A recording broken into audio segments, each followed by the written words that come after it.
सुधांशु त्रिवेदी जी राष्ट्रीय प्रवक्ता बीजेपी के, रोहन गुप्ता जी प्रवक्ता कांग्रेस पार्टी के, कीर्ति आजाद प्रवक्ता टीएमसी के और आचार्य प्रमोद कृष्णम जी राजनीतिक विश्लेषक के तौर पर हमारे साथ चर्चा में शामिल हो रहे हैं। सुधांशु जी, शपथ ग्रहण हो रहा है और बड़ा किया जा रहा है क्योंकि तमाम विपक्षी नेताओं, हमने आपको नाम बताया, इन सबको न्योता दिया गया है और उम्मीद है कि ये सब इस जीत में जश्न मना रहे थे तो जरूर शामिल होंगे उस जश्न में। आप लोगों के लिए क्या ये खतरे की घंटी है? क्योंकि इस बार कर्नाटक ने, विपक्ष का ये कहना है कि कर्नाटक ने एक रास्ता दिखाया है। जो आपका हिट फॉर्मूला था उसमें ना हनुमान जी चले ना टीपू सुल्तान चला।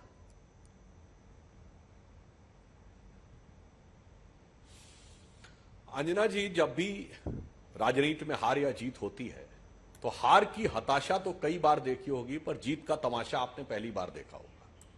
जिसे कहते हैं पराजय की विवशता तो देखी होगी, पर विजय की विवशता शायद पहली बार देखने को मिली। और मुझे लगता है कि पिछले 2 दिनों से जो तमाम बैठकों का दौर कांग्रेस के अंदर चल रहा था वो कर्नाटक के विकास की योजनाओं के लिए चल रहा होगा, और वो जो इतने हिसाब से कहते थे महंगाई और बेरोजगारी, उसके लिए चल रहा होगा, और किस ढंग से गरीबों को वो सारी चीजें की जाए उसी के लिए चल रहा था ना। मान्यवर, इतनी जल्दी, कहावत है जुम्मा जुम्मा 4 दिन न हुए, यहां तो एक जुम्मा नहीं गुजरा कि चेहरे पर से पूरा मुलम्मा हट गया। साफ दिखाई पड़ गया कि कहा कुछ और था और अब सत्ता के लिए जिस प्रकार का संघर्ष दिखाई पड़ रहा है। और इतना ही नहीं, कर्नाटक से थोड़ी आशा जगी तो राजस्थान में भी दिख रहा है। तो क्या करें, कितना लाख छुपाने की कोशिश करें, पर असली चेहरा खुद ब खुद सामने आ ही जाता है। अब दूसरी बात आपने कही कि यहां पर पूरा मजमा जुटेगा, तो पहले मजमा जुटने से पहले कांग्रेस के अंदर का जो माजरा है वही देख लीजिए। 2 नेता तो खुल के बोल रहे हैं कि मेरे को क्यों नहीं किया, मेरे को क्यों नहीं किया। उधर कांग्रेस की मजबूरी थी कि अगर एक ही डिप्टी सीएम नहीं बनाते तो उनको लगता कि हमारी प्रतिष्ठा पे आंच आ गई। अब क्या करें, वो सत्ता की लाचारी में, जो कुर्सी की बलिहारी में जो संतुलन बनाना पड़ा, उसके लिए उनको अनेक प्रकार की मशक्कत करनी पड़ रही है। परंतु मैं ये भी याद दिलाना चाहता हूं, पहली बार नहीं हो रहा है अंजना जी, ये बेंगलोर पार्ट 2 है। 2018 में भी ऐसे ही बेंगलोर में पूरी बड़ी रैली हुई थी। सारे बड़े बड़े नेता आए थे विपक्ष के, सबने हाथ उठाकर वो फोटो खिंचवाई थी ऐसे स्टेडियम में, याद करिए। और चूंकि बेंगलोर तो एरोस्पेस इंडस्ट्री का केंद्र माना जाता है, एक जहाज टेक ऑफ किया था तथाकथित विपक्षी एकता का, फिर वो जहाज कहीं लैंड ही नहीं किया। वो कहां गुम हो गया पता ही नहीं लगा। इस दिल के टुकड़े हजार हुए, कोई यहां गिरा कोई वहां गिरा। तो मुझे लग रहा है उसमें कोई ऐसी खास बात नहीं है। जैसे 1 हफ्ते के अंदर चेहरे पर से नकाब उतरा है, तो हो सकता है आने वाले समय में क्या होगा। यद्यपि हम ये शुभकामनाएं देते हैं कि सिद्धारमैया जी और डीके शिव कुमार जी के बीच में जो कर्नाटक के विकास को लेकर प्रतिस्पर्धा हुई थी, इन लोगों ने बैठकर जो कर्नाटक की विकास योजनाओं के लिए अपनी पार्टी की हाई कमान के साथ पुरजोर मशक्कत के साथ मीटिंगें की थी, उसमें ये जनता के जनादेश के अनुसार सफल हो सके, ऐसी मैं इनको शुभकामनाएं देता हूं। ठीक है रोहन जी, असम, पंजाब, मध्य प्रदेश, ये 3 राज्य हैं जहां पर आपको आपकी सरकार की कीमत चुकानी पड़ी क्योंकि आपके नंबर 1 और नंबर 2 में लड़ाई आप लोग संभाल नहीं पाए। सचिन पायलट जन समर्थन रैली यात्रा जरूर कर रहे हैं, लेकिन वो करप्शन की मांग कर रहे हैं वसुंधरा जी के खिलाफ, लेकिन ये यात्रा किसके खिलाफ है? गहलोत साहब के खिलाफ। अब सवाल आपसे ये है कि आप लोग क्या नंबर 1 नंबर 2 को संभाल पाएंगे या नहीं संभाल पाएंगे, या कर्नाटक में भी वही हो जाएगा? क्योंकि डीके और उनकी टीम तो बार बार कह रही है 2.5 साल का फॉर्मूला हुआ है, लेकिन 2.5 साल के किसी फॉर्मूले की घोषणा की नहीं गई है औपचारिक रूप से।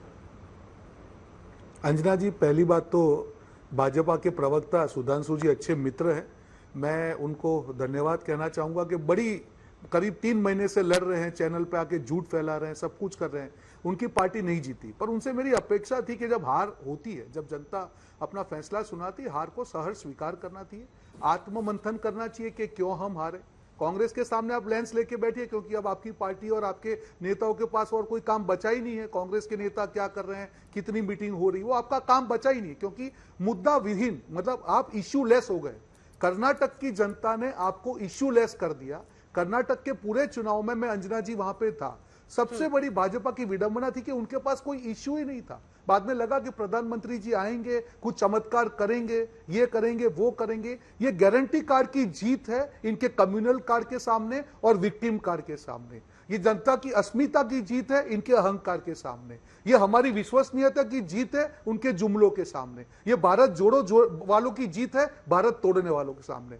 अंजना जी देखिए, आपके सामने मैं भी डिबेट में काफी बार आया हूं, जब पार्टी की हार हुई है मैंने बिल्कुल कहा है कि हाँ, हम लगता है कि कहीं हमको आत्ममंथन करना है जिससे हम आगे आए। एक भी भाजपा प्रवक्ता ने आज तक कोई भी टीवी चैनल में यह स्वीकार नहीं किया। यही तो अहंकार जनता को पसंद नहीं। अरे जनता ने इतना बड़ा जनादेश कांग्रेस पार्टी को दिया है, जो भी इश्यू आप चैनल पे दिखा रहे हैं, ये इश्यू के बावजूद भी अगर जनता कांग्रेस पे विश्वास जता रही है, उसके वादों पे विश्वास जता रही है, उसकी गारंटीज पे विश्वास जता रही है, उसके मुद्दों पे विश्वास जता रही है, उसके नेता पे विश्वास जता रही है, थोड़ी तो शर्म कीजिए, कभी तो हकीकत का स्वीकार कीजिए।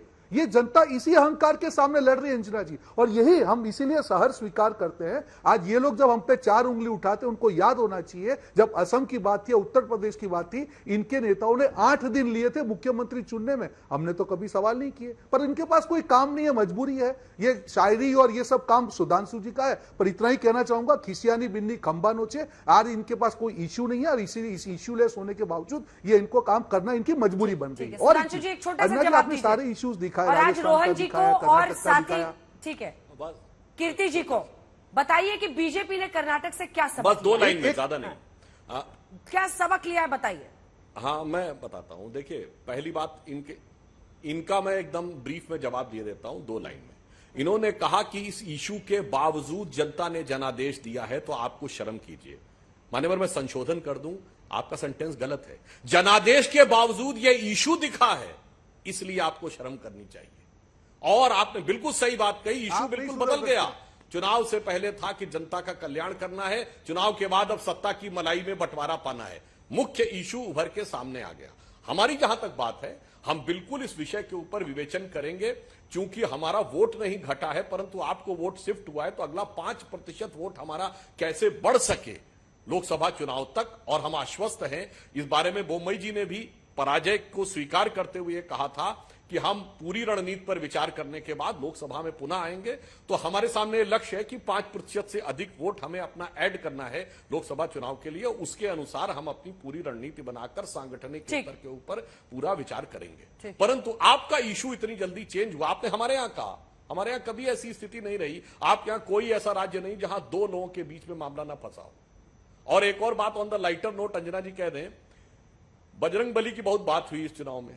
शनिवार के दिन रिजल्ट आया और कहा गया कि भाई शनि किस पे भारी पड़ने वाला है। तो मैं एक और बात कहूं कि जो लोग ज्योतिष नहीं भी जानते, शनि की 7.5 सब सुनते हैं, उसमें पहली ढैया और दूसरी ढैया आती है। अब दोनों के बीच में जो 2.5 साल का हुआ है, तो अब देखना पड़ेगा कि ये 5 साल में जब पहली ढैया उतरेगी और दूसरी ढैया चढ़ेगी, तब किसके ऊपर वो ढैया चढ़ेगी, ये आने वाला वक्त बताएगा।